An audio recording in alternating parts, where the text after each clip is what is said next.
नमस्कार, स्वागत आहे तुमचं सिम्पली मराठीमध्ये। आणि आजच्या या व्हिडिओमध्ये आपण पाहणार आहोत अगदी घरच्या घरी सोप्या पद्धतीने सुगंधी धूप बनवायची एक सोपी पद्धत। आणि सगळ्यात महत्त्वाचं म्हणजे ही धूप आज आपण बनवणार आहोत घरातच पूजेसाठी वापरल्याने ही जी फुलं आहेत ती सुकल्यानंतर याच सुकलेल्या फुलांपासून धूप आज आपण बनवणार आहोत। ही पद्धत इतकी सोपी आहे की मला आशा आहे की आजचा हा व्हिडिओ पाहिल्यानंतर प्रत्येक जण सुकलेल्या या फुलांचा वापर करून घरी नक्कीच धूप बनवतील। रोजच्या पूजेसाठी जी कुठली फुलं तुमच्याकडे असतील तीच फुलं आपल्याला घ्यायची आहेत। बऱ्यापैकी सुकल्यानंतर आता ही फुलं मी उन्हात वाळवून घेतलेली आहे। जर पावसाळा असेल, हिवाळ्यात ऊन व्यवस्थित येत नसेल तर असे जर काही कारणं असतील त्यामुळे फुलं जर व्यवस्थित सुकले नसतील तर सरळ ही जी फुलं आहेत ती आपल्याला एखाद्या कढईमध्ये, पॅन किंवा तव्यावरती कोरडीच व्यवस्थित भाजून घ्यायची आहे। म्हणजे या फुलांमध्ये असलेले जे एक्स्ट्राचं मॉइश्चर आहे, ओलावा आहे तो कमी होईल, ही फुलं छान कोरडी होतील। तर मी तरी उन्हातच ही फुलं छान कोरडी करून घेतली आहेत, कडक वाळवून घेतली आणि आता यानंतर या फुलांच्या या ज्या पाकळ्या आहेत त्या आपण अशा सेपरेट करून घेणार आहोत। यानंतर नारळ सोलून झाल्यानंतर नारळाची वरची जी साल म्हणजे नारळाची शेंडी किंवा याला नारळाचे केसर असे बरेचसे वेगवेगळी नावं आहेत। हेच नारळाचं जे वरचं कवर आहे ते आपल्याला घ्यायचंय। ते सुद्धा व्यवस्थित वाळलेलंच हवं। ते जर वाळलेलं नसेल तर ते सुद्धा फुलांप्रमाणे तुम्ही एखाद्या कढई किंवा पॅनमध्ये ड्राय ते भाजून घेऊ शकता। तर पहा अगदी थोडंसं हे नारळाचं जे कवच आहे ते आपण घेतलेलं आहे। आता ही जी नारळाची शेंडी आहे ती आपल्याला बारीक अशी कात्रीने कापून घ्यायची आहे, कारण आपण ही मिक्सरमध्ये फिरवणार आहोत। तर मिक्सरमध्ये ही लांब लांब असे नारळाची शेंडी अडकू नये यासाठी बारीक आपण असे तुकडे करून ते कट करून घेऊया। यानंतर आपल्याला लागणार आहे चंदन पावडर। जिथे कुठे पूजेचं साहित्य मिळतं त्या दुकानामध्ये किंवा ऑनलाईन सुद्धा ही चंदन पावडर तुम्हाला अगदी सहज मिळेल। तर ही चंदन पावडर आहे त्यामुळे ही आपण थोडी शेवटी वापरणार आहोत, तात्पुरती ही आपण साईडला ठेवूया। आणि यानंतर आता यामध्ये आपल्याला मिक्स करायचं आहे लोबान। लोबान हा सुद्धा अगदी सुगंधी असा पदार्थ आहे जो सगळ्याच अगरबत्ती किंवा धूपबत्ती वगैरे बनवण्यासाठी त्यामध्ये वापरला जातो। अगदी अप्रतिम असा याचा सुगंध असतो। आता हा लोबान तुम्हाला बऱ्याचशा प्रकारात मिळेल, एकतर म्हणजे अशा मोठ्या मोठ्या खड्यांमध्ये किंवा क्रिस्टल साईजमध्ये किंवा आजकाल अशी बारीक पावडर केलेली सुद्धा हा लोबान तुम्हाला मिळेल। तर मला थोडासा असा क्रिस्टल साईजमध्ये हा लोबान मिळाला आहे तर तोच आपण इथे घेतलेला आहे। पूर्ण पॅकेट आपण यामध्ये मिक्स करणार आहोत। अगदी 20 ते 40 रुपयामध्ये भरपूर असं हे लोबान तुम्हाला पूजेचे साहित्य जिथे मिळते तिथे अगदी सहज मिळेल। तर पहा असं खड्यांच्या साईजमध्ये हे लोबान मला मिळालेलं आहे। ते आपण या बाकीच्या साहित्यांमध्ये असं मिक्स करणार आहोत। त्यासोबतच इथे आपल्याला लागणार आहे कापूर। कुठल्याही प्रकारचा कापूर तुम्ही इथे घेऊ शकता। भीमसेनी कापूर मिळाला तर अगदीच उत्तम, किंवा माझ्याकडे असा जो वड्यांमध्ये कापूर मिळतो तो आहे तर तो मी इथे घेतलेला आहे। तर हा कापूर सुद्धा आपल्याला यामध्ये मिक्स करायचा आहे। तर पहा हे जी धूप आपण बनवत आहोत यामध्ये जे काही पदार्थ आपण वापरलेले आहेत त्याचं अगदी फिक्स असं काही प्रमाण नाही, तुम्ही अंदाजे सुद्धा या वस्तूंचं प्रमाण घेऊ शकता।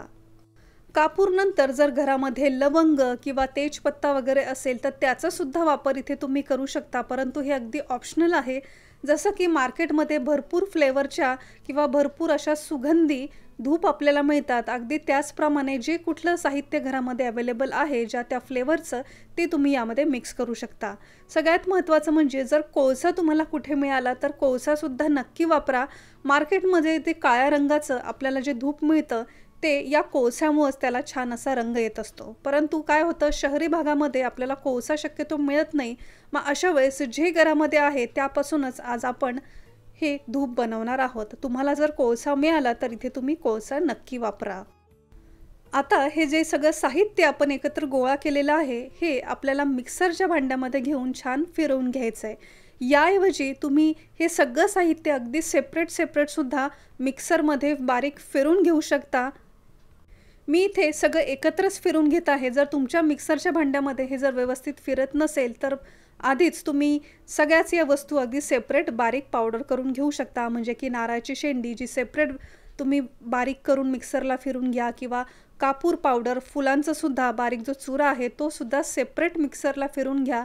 म्हणजे अगदी बारीक एकसारखी पावडर तुम्हाला याची मिळेल। माझ्या मिक्सरमध्ये हे सगळं छान बारीक केलं जातं, त्यामुळे मी हे एकत्रच फिरून घेत आहे। हे सगळं साहित्य मिक्सरला फिरवल्यानंतर सगळ्यात आधी ते थोडंसं जाडसरच तुम्हाला वाटेल, ते एकदा ताटामध्ये काढून एखाद्या चाळणीने आपल्याला ते चाळून घ्यायचं आहे आणि वरती जो जाडसर असा भुगा याचा राहणार आहे तो पुन्हा आपल्याला मिक्सरला फिरून घ्यायचा आहे। म्हणजे 1 ते 2 वेळा ही प्रोसेस आपल्याला करायची आहे, म्हणजे हे सगळे जे साहित्य आहे ते छान आपल्याला पावडर फॉर्ममध्ये मिळेल। 1 ते 2 वेळा चाळून झाल्यानंतर सगळ्यात शेवटी ही जे जाडसर पावडर वरती राहणार आहे ती आपल्याला फेकून द्यायची नाही, तर त्याचा सुद्धा वापर तुम्ही रोजच्या रोज घरामध्ये करू शकता। तुम्ही ज्यावेळेस कापूर किंवा धूपदानीमध्ये धूप वगैरे जाळता, अशाच या धूपदानीमध्ये हे सगळं जाडसर जो भुगा आहे तो तुम्ही जाळू शकता। त्याचा सुद्धा अगदी अप्रतिम असा सुगंध आपल्या घरात दळवतो।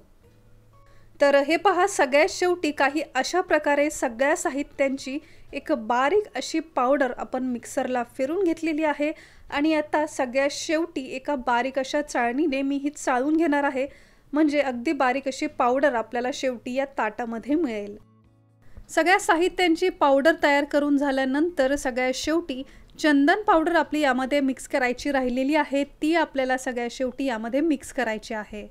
चंदन पावडर मिक्स करताच तुम्ही पाहाल अगदी अप्रतिम असा सुगंध याचा येतो आणि त्यामुळेच अगरबत्ती, धूप वगैरे बनवण्यासाठी पूजेच्या साहित्यामध्ये चंदन पावडरचा वापर केला जातो।